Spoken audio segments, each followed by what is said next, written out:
get really clear on what it is you're here to do and be really clear on who you're here to serve, because it's not a one size fits all.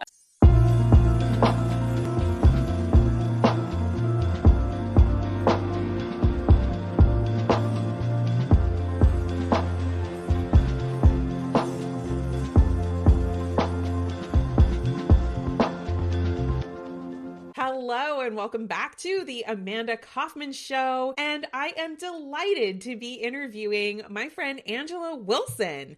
And Angela and I had the good fortune of meeting each other in a virtual networking community that we are both a part of. And then I found out she's actually Canadian. So that made me fall in love all over again. Angela is an amazing coach. She's really focused on helping women to discover the power that they already have within them. She uses her personal experience. She's an amazing listener, and she has learned to listen to that little voice that was asking, isn't there more to life than this? And she found the courage to say, yes, there is. And she believes that you can do the exact same thing. Angela, welcome to the show. Thanks, Amanda. So glad to be here. I can't wait for our conversation today. Yeah, me too. You know, I love coaching. I've been helping coaches to build their coaching businesses for years because I have found coaching to be one of the most empowering and impactful ways to disrupt my old way of thinking to make room for the new way of thinking. And I'm so curious, Angela, what brought you to coaching of all things? Why choose that? Well, it really, it comes out of my own journey and realizing that. So I'm also a CPA. And so I did that for many, many years and then decided, you know what, there's more. There's more to me than this. And I want to assist and really help women to really step into their power, because we all have it inside us. And I think the beautiful thing about having a coach and working with a coach is they get to walk beside you on the journey of you discovering it, because that's what coaching is. It's you discovering it. Totally. The coach is just there for guidance. I had a mentor once who said that an idea thought is always more powerful than an idea planted. And I think that that's kind of the whole idea behind coaching, is that when you're the one that's coming up with your path, you're going to own it in a totally different way. I completely agree with that. Yeah. So you were living your life as a CPA, and you started to get this sense that there's more. There could be way, way more. Like, tell me a little more about that, if you don't mind. Like, what were some of the signals that you needed to make a change personally that led you here? Well, like so many of us, I had a life-changing event. Okay. I had a long-term, very toxic relationship that ended abruptly. Oh, no. I had to figure out who I was. And, it's one of those, I don't regret any of the things that have happened because it's brought me to where I am, and I absolutely love where I am. And, but what I did was I didn't know who I was. So I engaged in coaching, mentoring, and I went on the journey to find out who I was, because had always been this little voice inside me that was doing that. There is more to life than this. There is way more to me than this. Yeah, and so that's what I did. Yeah, you started to work with a coach yourself. So you're now coaching, but you're definitely a happy customer of the process. Yeah. So, like, what inspired you to go from that exploration to stepping into becoming a coach yourself full time? It was really the desire inside to help others not have to fall into some of the pitfalls that I found myself in. And to really have them come out and live a life of whole wealth, and to really go after their unlimited life, because that's what we're here for. We're here to live the absolute best life that we desire, because that's what we deserve. And I wanted to have that for everyone that wants it. Because again, it's up to us to go on that journey. I'm just a person that gets the honor and the privilege to walk beside you. So you just mentioned a term that I'm not totally familiar with, which is whole wealth. What's that about? So whole wealth. So that's what I work with my women a lot with regards to whole wealth. And it is being wealthy in absolutely every aspect of your life. Because as soon as people hear the word wealth, they automatically go to money. Money's it is an important part of everybody's lives, because who's kidding who? We can't do anything without it. It's here. But the way we react to money and the way that we think about it it plays out in all other areas of our lives as well. So it's really about how can I be wealthy? How can I be wealthy in every aspect? And that's going to be really unique to every individual because we all value different things. So what I find valuable and what I want to be wealthy in is not going to be the same for you. And so that's Well, one of that's so one of these true. things that I love. Yeah, it's so true, and been my life experience as well. And I'm so curious, like when you're working with people, are you working like privately? Are you working with groups? Like, how do you love to work with people to help them discover this whole wealth? So I work both. I do Mm-hmm. I do group programs and I also work individually. Really depends on the person because Mm-hmm. some people just want to dive in fast and furious and go for it. Typically they want to do that one-on-one because they just want to blast through and come out the other side because they're looking for that transformation instantly. And then others, it's they love being in a group because they love that connection, the interaction between people. That's why I love doing both because I both have a really great place in the process that I take people through.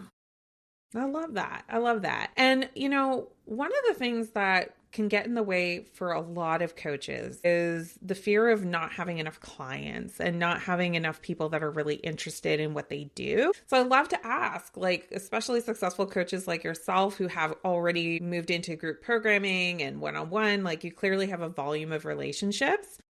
What would you say are your top 3 tips for a coach who wants to have the kind of impact that you're having? Like, what are the absolutely must-dos? So the must-dos are, I would say, number one is clarity. Get really clear on what it is you're here to do and be really clear on who you're here to serve. Mm, Because it's not a one size fits all at all. Because the people that can hear my voice will hear my voice, and the people that can't, there's another coach out there for them. And so so good. get really clear on who it is that you want to work with. And I would say the second one is visibility. Get yourself out there and let your voice be heard because that's how people get to know you, love you, trust you, and want to work with you. They need to hear what you're all about and they need to know where you're going and how you view things. And then Hmm. the third would really be consistent. Like show up and be authentically you and be vulnerable and be I'm pretty transparent and I'm not going to say pretty. I am very transparent with every conversation that I have because that's what I believe in. Hmm. So show up and just be that beautiful, amazing person you are and the people that you're here to serve, they'll come to you. Don't push.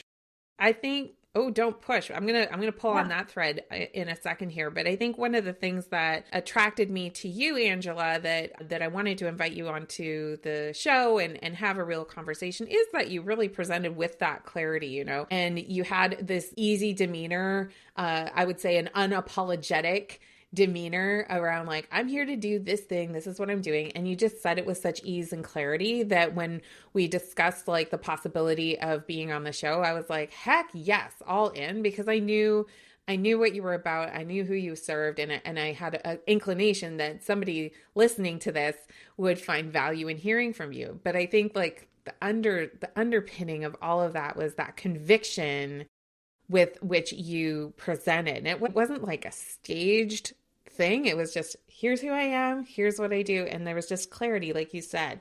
Now, I wanted to pull on the thread a little bit there. So say a little bit more about what's really driving behind all of that consistency. What should people really be doing? So the consistency really is about showing up and showing up authentically. So that Mm-hmm. consistency, if you decide that you're going to whatever social media you decide to use, whichever channels are the ones that's where your people are, be there consistently so they can actually see you. If you're going to put out a newsletter, be consistent with it. If you put stuff out for people to see, and also when you're on podcasts, be consistent to get on podcasts, get your voice out there. It's Totally. all, yeah, because if you're not doing that, then you're not top of mind and people don't remember who you are. Hmm. So that's really what the Yeah. consistency is.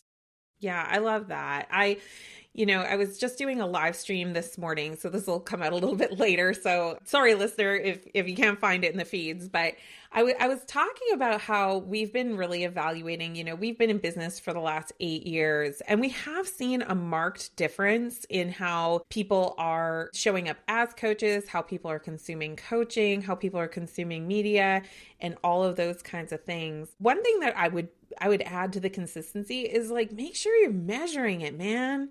My Mm-hmm. goodness, we've made the decision that we're going to unwind a Facebook group that we've invested tremendously, like think hundreds of thousands of dollars into cultivating that community, but our metrics are showing us that it's no longer the most resonant, most effective way out of all of the different ways that we're testing for the different channels and so on. So yes, be consistent, but it's like, it's feeling more and more, and I'm curious what you think about this. It's feeling more and more like a absolute prerequisite that you are consistent, that you are really clear. In part because it has become very competitive, but I think also in part because of the way that people are, consuming media and the, I guess, the issues of the day for the consumers. I'm curious, like, have you noticed a little bit of a shift in your own business? Yeah, absolutely. So, with the way they're consuming, it's like you got to be top and you got to hit fast. Really from that standpoint of people don't want to wait and listen to a whole pile of stuff. They want to hear what you have to say, and they want to assess that your message. They can hear themselves in it. They can see themselves in it. And if you're not Totally. if you're not doing that, then they're like next. Yeah. You have a very short window to get somebody's attention span right now. And so it really is about being consistent with that. And I love the fact that you brought out with regards to measuring, because, have to measure your metrics. And if you don't measure metrics, guess what? They don't grow. Because if you're not paying it, what you focus on, you get more of. It's that simple. And so if you're not So if you're not focusing on your impact, then it's going to be all over the map. Yeah, and like how effective is it?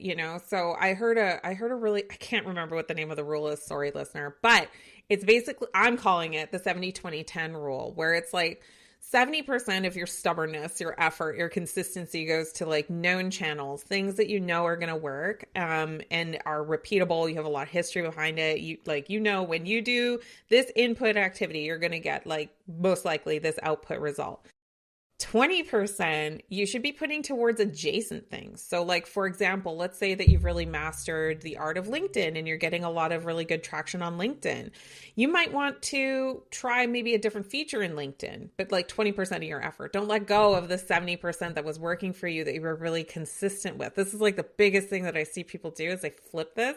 And then the 10% is like, get wacky, get experimental. And, I think that's one of the things that I'm really grateful that I've done over the last few years is just always have this ratio going of the 7-20-10. And when I was newer in business, it was flipped 100%. I was always doing 70% all new, all crazy. 10% was sticking with something, and the 20% was still also the new. Like it was like 90-10. It was all new all the time. I'm curious, like for you, how did you find stuff that worked for you that you could stick with that seemed to be like effective? Well, really, with regards to social media, it was really watching what type of posts were getting traction. What type of posts were people looking at? What type of posts were people spending time at? It's that type of thing. And I think the other thing that I want to add into what you said is really stay true to who you are. Because, you can do all kinds of stuff, but if you're not staying true to who you are, even in your social media, then everybody can sense that. They can sense that you're not being authentic, and that will turn people off quickly. So I think that that's the other piece that you really need to go after. So part of my strategy is I don't flip things really quickly from the standpoint of let's make sure that it's really not working before we do like a big shift in something. Because maybe it's just, you know what, we're almost there. We just need to tweak it. We need to tweak it and get it on. Yeah, it could be a tweak. It could be like an increase in volume, I've noticed can make a really big difference. Yeah, that's so true. On that, I've been doing a lot of business coaching, but the whole time, like I started as a life coach. I started as a high performance coach, an energy coach. And so like, even as I do the business coaching and I'm helping people with their systems and their marketing and all of those kinds of things, I've never left the coachy part behind, where you're really talking about identity and you're talking about your value system and everything. So do you think you could speak a little more to like, how do you find that balance? Okay, maybe this is a bigger question than we can do in a few minutes, but how do you find that balance between, yes, remaining true to who you are, but also holding the space for who you're becoming? I love that question. And that is a huge question. And that's a question, that's a big question that I work with a lot of my clients on. And it's really about, be here where you are, but it's really going after your dreams, your vision, your desire. That's what pulls you forward. And so when we get really clear on what that is, then we can start taking action towards that. But so many of us forget about that piece of it. And so we kind of stay stuck. So it really is about that's that clarity piece again. Oh my gosh, clarity is so important in everything. But it is getting clear on, what is it that I really desire to go after? What is it that I really desire to be like? And what is it that I really desire my life to look like? Because if we're in business is part of your life, it's not your life. And so you really need to get clear on what all of that looks like and how it all supports each other, because it's all intertwined. And if you're not taking care of yourself and really mastering where your mind is, where your mindset is, how you're supporting the passion that you have, then things will start breaking down. It's that simple. They will start breaking down because you're not paying attention. You're not being intentional. And I totally agree with that integrative and holistic point of view.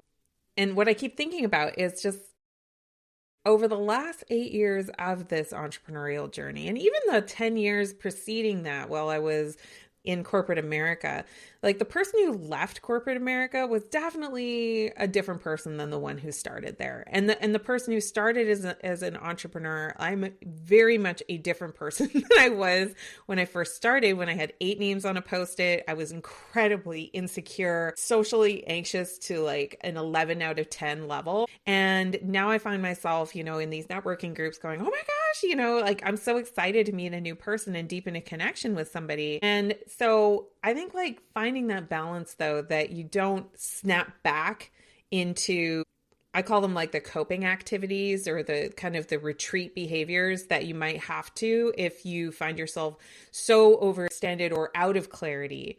Because what I've noticed is, I love what you're saying about clarity, because what I've noticed is the more clear I am, the more I can tolerate with discomfort.